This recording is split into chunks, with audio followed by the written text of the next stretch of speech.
ಈ ಸ್ಫಟಿಕದ 7 days secret ಏನು ಅಂತ ಗೊತ್ತಾ? ಯಾಕೆ ಇಷ್ಟು ಒಳ್ಳೇದಾಗ್ತಾ ಇದೆ ಜನಗಳಿಗೆ, ಇಷ್ಟು ಬೇಗ ರಿಸಲ್ಟ್ ಸಿಗ್ತಾ ಇದೆ ಅನ್ನೋದು ನಿಮಗೆ ಗೊತ್ತಾ? ಹಾಗಾದ್ರೆ ಪೂರ್ತಿ ವಿಡಿಯೋ ನೋಡಿ, ನಾನು ನಿಮಗೆ ಎಲ್ಲನೂ ಕೂಡ ಹೇಳ್ಕೊಡ್ತೀನಿ. ಈ ಸ್ಫಟಿಕ ಕಟ್ಟಿದ ಮೇಲೆ ಎಷ್ಟು ಜನಕ್ಕೆ ಒಳ್ಳೇದಾಗಿದೆ, ಯಾವ ರೀತಿ ರಿಸಲ್ಟ್ ಸಿಕ್ಕಿದೆ, ಎಷ್ಟು ತಿಂಗಳಿಗೆ ರಿಸಲ್ಟ್ ಸಿಕ್ಕಿದೆ, ಎಷ್ಟು ದಿನಕ್ಕೆ ರಿಸಲ್ಟ್ ಸಿಕ್ಕಿದೆ ಅನ್ನೋದು ನಿಮ್ಮ ಕಣ್ಣು ಮುಂದೆ. ಇವಾಗ ಯಾರಾದರೂ ಏನಾದರೂ ಹೇಳಿದ್ರೆ ನಿಮಗೆ 6 ತಿಂಗಳು, ವರ್ಷ, ಈ ವರ್ಷದಲ್ಲಿ ಒಳ್ಳೇದಾಗುತ್ತೆ ಅಂತ ಹೇಳ್ತಾರೆ. ಬಟ್ ನಾವು ಆ ಥರ ಹೇಳಲ್ಲ. ಇದನ್ನ ಬಂದು ಕಟ್ಟಿದ ಮೇಲೆ ನಿಮಗೆ ಜಸ್ಟ್ ದಿನಗಳಲ್ಲಿ, ತಿಂಗಳಲ್ಲಿ, 1 ತಿಂಗಳು, 1.5 ತಿಂಗಳು, 2 ತಿಂಗಳು, 3 ತಿಂಗಳು ಒಳಗಡೆ ನಿಮಗೆ ರಿಸಲ್ಟ್ ಅನ್ನೋದು ಸಿಗುತ್ತೆ. ಜಾಸ್ತಿ ಕಠಿಣ ಆದರೆ, ಸರಿನಾ? ಇಲ್ಲ ನಿಮಗೆ ಒಳ್ಳೆ ರಿಸಲ್ಟ್ ಸಿಗಬೇಕು ಅಂದರೆ 7 ಡೇಸ್ ಸೀಕ್ರೆಟ್ ಮಾಡಿ ಬೇಗ ರಿಸಲ್ಟ್ ಅನ್ನೋದು ಸಿಗುತ್ತೆ.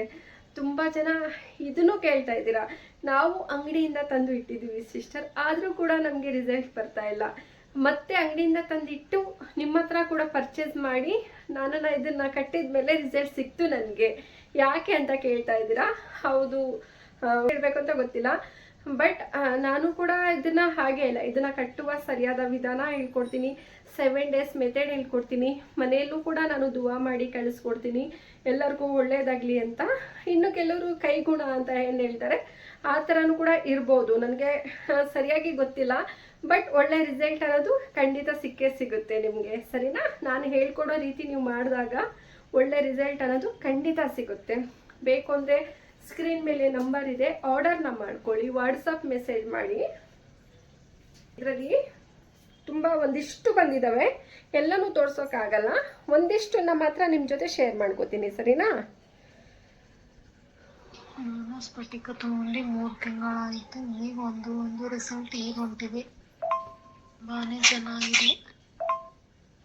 ನನಗೆ ಎಲ್ಲ ಸ್ವಲ್ಪ ಪೌಡ್ರ್ ಬೇಕಾಗಿದೆ. ನಮ್ಗೆ ಸಾಲ ಹಣ ಕೊಟ್ಟಿರೋರು ಹೆಸರನ್ನ ಬರೆದು ಒಂದು 7 ವಾರ ಉಪ್ಪು ನೀರಲ್ಲಿ ಇಟ್ಟು ಇದ್ ಮಾಡಿ ಅಂತ, ಅದೇ ಹೇಳ್ದಂಗೆ 3-4 ವಾರ ಮಾಡಿದೆ ನಾನು. ಅದ್ರಲ್ಲಿ ಒಬ್ರ ಹೆಸರು ಬರ್ದಿದ್ದು ದುಡ್ಡು ಒಂದು 10,000 ಕೊಡ್ಲಿಕ್ಕಿತ್ತು. ಅವ್ರಿಗೂ ಅಡ್ಜಸ್ಟ್ ಮಾಡಿ ಪಾಪ ಮನೆಗೆ ತಂದು ಕೊಟ್ರು. ಅದರಿಂದ ನಂಗೆ ತುಂಬಾ ಖುಷಿ ಆಯ್ತು. ಎಷ್ಟು ಪಾಡ್ಪಟ್ರು ಅವರಿಂದ ಹಣ ತೆಗಿಲಿಕ್ಕೆ ಆಗ್ತಿರ್ಲಿಲ್ಲ. ನೀವ್ ಹೇಳಿದ ಈ ರೆಮಿಡಿಯಿಂದ ನನ್ಗೆ ಹಣ ಬಂತಾಯ್ತಾ, ಅದಕ್ಕೆ ನಿಮ್ಗೆ ಟ್ಯಾಂಕ್ಸ್ ಹೇಳಕ್ ಫೋನ್ ಮಾಡಿದ್ದೆ. ನನಗೆ ಒಂದು 3 ಜನಕ್ಕೆ ಬೇಕು ಮೇಡಮ್, 2 ಮನೆಗೆ, 1 ಅಂಗಡಿಗೆ. ನಂದು ಸ್ವಲ್ಪ ಡೇಟ್ ಪ್ರಾಬ್ಲಮ್ ಇದೆ, ಡೇಟ್ ಮುಗಿದ ಮೇಲೆ ಪೂಜೆ ತಗೊಳ್ಳೋಣ ಅಂತೇಳಿ. ನಾನು ಇನ್ನೊಂದು ವಾರ ಇಲ್ಲ 10 ದಿನದೊಳಗೆ ನಂದು ಡೇಟ್ ಮುಗಿದ ತಕ್ಷಣ ನಾನು ಅಡ್ರೆಸ್ ಎಲ್ಲ ಕೊಡ್ತೇನೆ, ಅದಕ್ಕೆ ಸೆಂಡ್ ಮಾಡ್ಬಿಡಿ. ನಮ್ದು ಮಂಗಳೂರಿಂದ ಮಾತಾಡುದು, ಆಯ್ತಾ? ನೀವು ಅದನ್ನ ಹೇಳಿದ ರೆಮಿಡಿ ಮಾಡಿದ್ಮೇಲೆ ನನಗೆ ಒಬ್ಬರದ್ದು ಬಂದಿದೆ, ಮತ್ತೆ ಕಂಟಿನ್ಯೂ ಮಾಡ್ತಾ ಇದ್ದೇನೆ. ನಿಮ್ಮ ಆಶೀರ್ವಾದದಿಂದ ನಾನು ಅನ್ಕೊಂಡಿರೋ ಅಮೌಂಟ್ ಬಂದ್ರೆ ತುಂಬಾ ಥ್ಯಾಂಕ್ಸ್ ಮೇಡಮ್. ಖಂಡಿತ ಬರುತ್ತೆ ಅಮ್ಮ. ನಾನು ಬಂದು ಒಂದು ವಿಚಾರ ಹೇಳೋದಕ್ಕೆ ಇಷ್ಟಪಡ್ತೀನಿ. ಹೌದು, ಈ ಸ್ಫಟಿಕ ಕಟ್ಟೋದ್ರಿಂದ ತುಂಬ ಜನಕ್ಕೆ ಒಳ್ಳೆ ರಿಸಲ್ಟ್ ಬರ್ತಾ ಇದೆ, ಬೇಗನೂ ಕೂಡ ಬರ್ತಾ ಇದೆ. ತೊಗೊಂಡಿರೋರೆ ಮತ್ತೆ ತಗೋತಾ ಇದ್ದೀರಾ. ಯಾಕೆ ಅಂತ ಹೇಳಿದ್ರೆ ಇಷ್ಟು ಕಡಿಮೆ ಬೆಲೆಗೆ ಇಷ್ಟು ಒಳ್ಳೆ ರಿಸಲ್ಟ್ ಬರ್ತಾ ಇದೆ ಅಂತಲೇ ನೀವು. ಇದನ್ನ ಕಟ್ಟುವ ವಿಧಾನ ನಿಮಗೆ 7 ಡೇಸ್ ಸೀಕ್ರೆಟ್ ಎಲ್ಲನೂ ಕೂಡ ನಾನೇ ಹೇಳ್ಕೊಡ್ತೀನಿ. ಈ ಮೆಥಡ್ಸ್ ಬಂದು ನೀವು 7 ಡೇಸ್ ಮಾಡಬೇಕಾಗುತ್ತೆ, ತುಂಬ ಈಸಿ ಮೆಥಡ್ಸ್ ಇರುತ್ತೆ, ಅದನ್ನು ಕೂಡ ನಾನು ಹೇಳ್ಕೊಡ್ತೀನಿ. ಯಾಕೆ ಅಂತ ಹೇಳಿದ್ರೆ ಇದನ್ನು ನಾವು ಕಟ್ಟೋದ್ರಿಂದ, ಸುಮ್ಮನೆ ಹಾಗೆ ಇಡೋದ್ರಿಂದ ಇದು ಬಂದು ಪವರ್ಫುಲ್ ಆಗೋದಿಲ್ಲ. ಇದನ್ನು ಸರಿಯಾದ ವಿಧಾನದಲ್ಲಿ ಕಟ್ಟಬೇಕು, 7 ಡೇಸ್ ಸೀಕ್ರೆಟ್ ಅದನ್ನು ಮಾಡ್ಕೊಂಡು ಹೋಗಬೇಕು. ನಾವು ಏನೇ ಕಷ್ಟಪಟ್ಟಾಗ ತಾನೇ ಅದರ ಪ್ರತಿಫಲ ಅನ್ನೋದು ಸಿಗೋದು. ಕಷ್ಟ ಅಂತ ಅಷ್ಟು ಕಷ್ಟ ಏನಿರಲ್ಲ, ತುಂಬ ಈಸಿಯಾಗಿರುತ್ತೆ. ನಿಮಗೆ ಇನ್ನೂ ಇಂಪ್ರೂವ್ಮೆಂಟ್ ಆಗ್ತೀರಾ ಇದನ್ನು ಮಾಡ್ತಾನೆ ನಿಮಗೆ ಗೊತ್ತಾಗುತ್ತೆ. ಪಾಸಿಟಿವ್ ಎನರ್ಜಿ ಬರ್ತಾ ಇದೆ, ನೆಗೆಟಿವ್ ಎಲ್ಲ ಹೋಗಿದೆ ಅನ್ನೋ 7 ಡೇಸಲ್ಲಿ ನಿಮಗೆ ಅರ್ಥ ಆಗುತ್ತೆ ಎಷ್ಟು ಪಾಸಿಟಿವ್ ಇದೆ, ಎಷ್ಟು ನೆಗೆಟಿವ್ ಎನರ್ಜಿ ಇದೆ. ಮನೆ ಜನ ಎಲ್ಲ ಹೇಗಾಗಿದ್ದಾರೆ. ಫಸ್ಟೆಲ್ಲ ಹೇಳಿದ ಮಾತು ಮಕ್ಕಳು ಕೇಳ್ತಾ ಇರಲಿಲ್ಲ, ಗಂಡ ಹೇಳಿದ ಮಾತು ಕೇಳ್ತಾ ಇರಲಿಲ್ಲ, ಇಲ್ಲ ಮನೆ ತುಂಬ ಹಣದ ಸಮಸ್ಯೆ ಇರ್ತಾಯಿತ್ತು, ಮನೆಯಲ್ಲಿ ಯಾವಾಗಲೂ ಕೂಡ ಜಗಳ ಆಗ್ತಾಯಿತ್ತು. 108 ಕಷ್ಟಗಳಿಗೆ ಅದರಲ್ಲಿ ಒಂದಲ್ಲ ಒಂದು ಸೊಲ್ಯೂಷನ್ ಅಂತ ಸಿಗ್ತಾನೆ ಬರುತ್ತೆ. ಅದು ಬಂದು ಇದೇ ರೀತಿ ಸಿಗುತ್ತೆ, ಅದೇ ರೀತಿ ಸಿಗುತ್ತೆ ಅಂತ ಯಾವುದೇ ಕಾರಣಕ್ಕೂ ಕೂಡ ನಾವು ಹೇಳೋಕ್ಕಾಗಲ್ಲ ಅಲ್ವಾ. ಯಾವುದೇ ಒಂದು ರೀತಿಲಾದರೂ ನಿಮಗೆ ಸಿಗ್ತಾ ಬರುತ್ತೆ. ಅದನ್ನು ನಾವು ಕಾಯಬೇಕು, ತಾಳ್ಮೆಯಿಂದ ಮಾಡ್ಕೊಂಡು ಹೋಗಬೇಕು. ಕೆಲವೊಂದು ಜನಗಳು ಏನು ಮಾಡ್ತಿದ್ದೀರಾ ಅಂತ ಹೇಳಿದ್ರೆ, ಅದು ಕಟ್ಟಿದ ತಕ್ಷಣ ಇವತ್ತು 1 ದಿನ ಆಯಿತು, ಇವತ್ತು ಸಿಗುತ್ತಾ, 2 ದಿನ ಆಯಿತು, ಇವತ್ತು ಸಿಗುತ್ತಾ, ಆ ಥರ ಕಾಯ್ತಾ ಇರ್ತೀರಾ. ಆ ಥರ ಎಲ್ಲ ಮಾಡಬೇಡಿ. ಯಾಕೆಂದರೆ ಆ ಥರ ಮಾಡೋದ್ರಿಂದ ಆಗೋದು ಕೂಡ ಆಗೋದಿಲ್ಲ. ಇದನ್ನು ಕಟ್ಟಿದ್ದೀರಾ, ಎಲ್ಲನೂ ಕೂಡ ದೇವ್ರ ಮೇಲೆ ಭಾರ ಹಾಕಿ ಬಿಡಿ, ಖಂಡಿತ ನಿಮಗೆ ರಿಸಲ್ಟ್ ಅನ್ನೋದು ಸಿಗುತ್ತೆ. ಮೆಥಡ್ಸ್ ಏನಿದೆ ಅದು ಕರೆಕ್ಟಾಗಿ ಮಾಡ್ಕೊಂಡು ಹೋಗಿ. ಕೆಲವು ಜನ ಸುಳ್ಳು ಹೇಳ್ತೀರಾ, ಮಾಡಿಲ್ಲ ಅಂದರೂ ಮಾಡಿದ್ದೀನಿ ಅಂತೀರಾ, ಇಲ್ಲ ಏನೋ ಒಂದು ಪ್ರಾಬ್ಲಮ್ ಆಗಿರುತ್ತೆ ಅದಾಗಿ ಸ್ಕಿಪ್ ಮಾಡಿರ್ತೀರಾ, ಮತ್ತೆ ಹೇಳಿರಲ್ಲ, ಮತ್ತೆ 1 ತಿಂಗಳು 2 ತಿಂಗಳು ಆದಮೇಲೆ ಈ ಥರ ಮಾಡಿಬಿಟ್ಟೆ, ನಿಮ್ಮ ಜೊತೆ ಹೇಳ್ಕೊಳಕ್ಕಾಗಿಲ್ಲ ನನಗೆ, ಆ ಥರ ಎಲ್ಲ ಹೇಳ್ತೀರಾ ನೀವು, ಅದನ್ನು ಕೂಡ ಹೇಳ್ತೀರಾ. ಹಾಗೆ ಮಾಡಬೇಡಿ. ಆ ಥರ ಏನಾದರೂ ಪ್ರಾಬ್ಲಮ್ ಆದರೆ ಇನ್ಫಾರ್ಮೇಷನ್ ನನಗೆ ಕೇಳಿ, ಏನೆಲ್ಲ ಸೊಲ್ಯೂಷನ್ ಇದೆ ಹೇಳ್ಕೊಡ್ತೀನಿ, ಸರಿನಾ? ಏನು ಕೂಡ ಬೇಡ, ಮುಚ್ಚಿಡಬೇಡಿ. ಏನು ಮುಚ್ಚಿಡೋದ್ರಿಂದ ನಿಮಗೆ ಅದ್ರ ಪ್ರಯೋಜನ ಸಿಗೋದಿಲ್ಲ. ಏನಾದರೂ ತಪ್ಪಾದರೆ ಪರವಾಗಿಲ್ಲ, ಹೇಳಬೇಡಿ. ಮೊನ್ನೆ ಕೂಡ ಯಾರೋ ಒಬ್ಬರು ಹೇಳಿದರು, ಇದನ್ನು ಕಟ್ಟಿ 2 ದಿನ ಮಾಡಿದ್ದು ಸಿಸ್ಟರ್, ಮತ್ತೆ ನನಗೆ ಮಾಡೋಕ್ಕಾಗಿಲ್ಲ, ಏನೋ ಮನಸ್ಸೇ ಇರಲಿಲ್ಲ, ಹಾಗಾಗಿ ನಾನು ಮಾಡಿರಲಿಲ್ಲ. ನನ್ನ ಥಿಂಕ್ ಎಲ್ಲ ಬಂದು ಇದರಿಂದ ಆಗುತ್ತೋ ಆಗಲ್ವೋ ಅನ್ನೋ ಥಿಂಕ್ ಇರ್ತಾಯಿತ್ತು ನನಗೆ, ಹಾಗಾಗಿ ನಾನು ಮಾಡಿಲ್ಲ. ಇವಾಗ ಅನಿಸ್ತಾ ಇದೆ ಮಾಡಬೇಕಾಗಿತ್ತು, ತಪ್ಪು ಮಾಡಿದ್ನು ಅನಿಸ್ತಾ ಇದೆ, ಏನು ಮಾಡಲಿ ಅಂತ. ಅದ್ರ ಪವರ್ ಕಳ್ಕೊಂಡ ಮೇಲೆ ಮತ್ತೆ ನೀವು ಮಾಡಿದ್ರೂ ಪ್ರಯೋಜನ ಇರೋದಿಲ್ಲ ಅಲ್ವಾ? ನಾನು ಏನು ಮಾಡಿ ಕಳಿಸಿರ್ತೀನಿ, ಆವಾಗಲೇ ನೀವು ಪವರ್ಫುಲ್ ಇರೋಗ್ಲೇ ಅದನ್ನು ಪವರ್ನ ಇನ್ನೂ ತುಂಬಿಸ್ಬೇಕು. ಅದು ನಾನೇನು ಹೇಳ್ಕೊಟ್ಟಿರ್ತೀನಿ ಅದನ್ನು ಮಾಡೋದ್ರಿಂದ ಇನ್ನೂ ಪವರ್ಫುಲ್ ಆಗುತ್ತೆ. ಅದು ಪವರ್ಫುಲ್ ಆದಾಗ ನಿಮಗೆ ರಿಸಲ್ಟ್ ಅನ್ನೋದು ಬರುತ್ತೆ.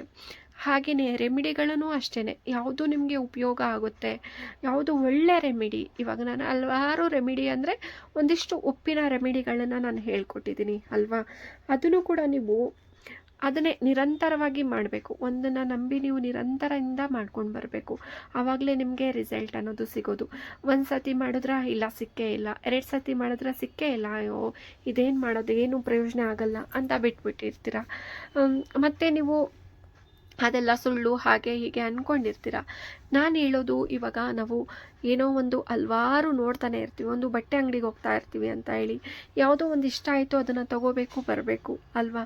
ಅದನ್ನು ಬಿಟ್ಟು ಹಲ್ವಾರು ಬಟ್ಟೆಗಳನ್ನ ನೋಡ್ತಾನೆ ಇದ್ದರೆ ಇದನ್ನು ಬಿಟ್ಟು ಇನ್ನೊಂದನ್ನು ಬಿಟ್ಟು ಇನ್ನೊಂದು ಇಷ್ಟ ಆಗ್ತಾನೇ ಇರುತ್ತೆ ಅಲ್ವಾ? ಅದೇ ರೀತಿ ರೆಮಿಡಿಗಳನ್ನೂ ಅಷ್ಟೇ, ಯಾರು ಸರಿಯಾಗಿ ಹೇಳ್ತಾ ಇದ್ದಾರೆ, ಯಾವುದು ನಿಜ ಜೀವನದಲ್ಲಿ ನಡೆದಿರೋದು ಹೇಳ್ತಾ ಇದ್ದಾರೆ, ಅದನ್ನು ಮಾಡಿದ ಮೇಲೆ ಕರೆಕ್ಟಾಗಿ ಆಗುತ್ತಾ ಅಂಥ ರೆಮಿಡಿಗಳನ್ನು ನೀವು ಚೂಸ್ ಮಾಡ್ಕೊಂಡು ಮಾಡಬೇಕು. ತುಂಬ ಜನ ಹಾಗೆಯೇ ಏನೋ ಒಂದು ಮಾಡಬೇಕಲ್ಲ ಅನ್ನೋ ಮಾಡೋರು ಇದ್ದಾರೆ. ಆ ಥರ ರೆಮಿಡೀಸ್ ಮಾಡಬೇಕು ಅಂದರೆ ನಾನು ಕೂಡ ದಿನಕ್ಕೆ 2 ರೆಮಿಡೀಸ್ ಮಾಡಿ ನಿಮಗೆ ವಿಡಿಯೋ ಮಾಡಿ ಹಾಕ್ಬೋದು. ಆದರೆ ನಾನು ಆ ಥರ ಹಾಕೋದಿಲ್ಲ. ಆ ಥರ ಹಾಕೋದ್ರಿಂದ ಪ್ರಯೋಜನವೂ ಇಲ್ಲ. ಯಾಕೆಂದರೆ ಮಾಡಿದ್ದು ಬೇರೆಯವ್ರಿಗೆ ಒಬ್ಬರಲ್ಲ ಇಬ್ಬರಿಗೆ ಪ್ರಯೋಜನ ಆಗಲೇಬೇಕಲ್ವ? ಹಾಗಾಗಿ ನಾನು ಹೇಳೋದು, ಒಂದು ರೆಮಿಡಿನ ಮಾಡ್ಕೊಂಡು ಹೋಗಿ. ನಾನು ಜಾಸ್ತಿಯಾಗಿ ಉಪ್ಪಿನ ರೆಮಿಡಿಗಳು ತುಂಬ ಜಾಸ್ತಿ ಮಾಡ್ತೀನಿ. ಯಾಕೆಂದರೆ ಉಪ್ಪಿನಿಂದ ಏನೇ ಕಷ್ಟಗಳು ದೂರ ಖಂಡಿತ ಆಗೇ ಆಗುತ್ತೆ. ರೆಮಿಡಿಗಳು ಅದನ್ನು ಉಪ್ಪಿದೆ ಸರಿ, ಅದನ್ನು ಮಾಡುವ ಸರಿಯಾದ ವಿಧಾನಗಳಿಂದ ಮಾಡಿದ್ರೆ ಮಾತ್ರ ಅದಕ್ಕೆ ನಿಮಗೆ ಪರಿಹಾರ ಅನ್ನೋದು ಸಿಗೋದು. ತುಂಬ ಜನ ನನ್ನ ವಿಡಿಯೋಸಲ್ಲಿ ಜಾಸ್ತಿ ಜನ ಸ್ವಲ್ಪ ಕಷ್ಟದಲ್ಲಿರೋರೇ ನೋಡ್ತಿದ್ದೀರಾ.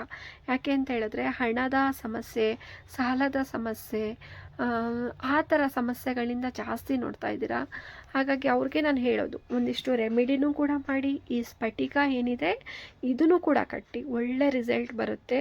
ಹಣನ ಎಲ್ಲೆಲ್ಲೋ ಕಳ್ಕೊಂಡಿರ್ತೀರ, ಎಲ್ಲೆಲ್ಲೋ ಬಡ್ಡಿಗೆ ಅದಕ್ಕೆ ಇದಕ್ಕೆ ಎಲ್ಲೆಲ್ಲೋ ಬೇಡದೇ ಇರೋ ಕಡೆ ಎಲ್ಲ ಕಳ್ಕೊಂಡಿರ್ತೀರ. ಜಸ್ಟ್ ಇದರಿಂದ ಒಳ್ಳೇದಾಗ್ತಾ ಇದೆ ಅಂದಾಗ ಯಾಕೆ ನೀವು ಮನಸ್ಸನ್ನು ಚೇಂಜ್ ಮಾಡ್ಕೋತೀರಾ? ಕಟ್ಟಿ ನೋಡಿ, ಒಂದು ಸತಿ ಕಟ್ಟಿ ನೋಡಿ, ನಿಮಗೆ ನಂಬಿಕೆ ಬರುತ್ತೆ. ನಂತರ ನೀವೇ ಹೇಳ್ತೀರಾ, ಸಿಸ್ಟರ್ ನನಗೆ ಇನ್ನೊಂದು ಕೊಡಿ, ಇದರಿಂದ ಒಳ್ಳೆಯದಾಗಿದೆ, ಇನ್ನೊಂದು ಕೊಡಿ ಅಂತ ನೀವೇ ಕೇಳ್ಕೊತೀರ. ಅಷ್ಟು ಒಳ್ಳೆ ರಿಸಲ್ಟ್ ಅನ್ನೋದು ಬರುತ್ತೆ. ಆದರೆ ನಾನು ಹೇಳುವ ವಿಧಾನದಲ್ಲೇ ನೀವು ಮಾಡಬೇಕು. ಸುಮ್ಮನೆ ತೊಗೊಂಡು ಇಟ್ಕೊಳ್ಳೋದಕ್ಕೋಸ್ಕರ ನೀವು ಮಾಡಬೇಡಿ.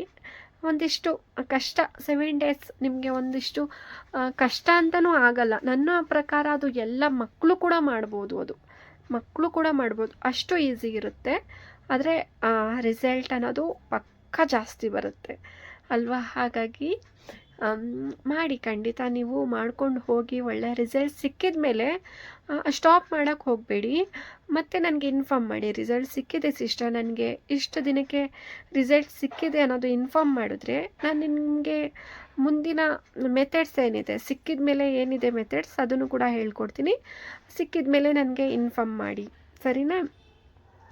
ಇನ್ನೂ ಮೊನ್ನೆ ಒಬ್ಬರು ಕಾಲ್ ಮಾಡಿದರು, ಕಾಲ್ ಮಾಡಿ ಹೇಳಿದ್ರು ನನಗೆ, ಇಷ್ಟು ಒಳ್ಳೆ ರಿಸಲ್ಟ್ ಸಿಗ್ತಾ ಇದೆ ಸಿಸ್ಟರ್, ನನಗೆ ಇದನ್ನು ಹೇಗೆ ಮುಂದುವರ್ಸ್ಕೊಂಡು ಹೋಗಬೇಕು ಅಂತ.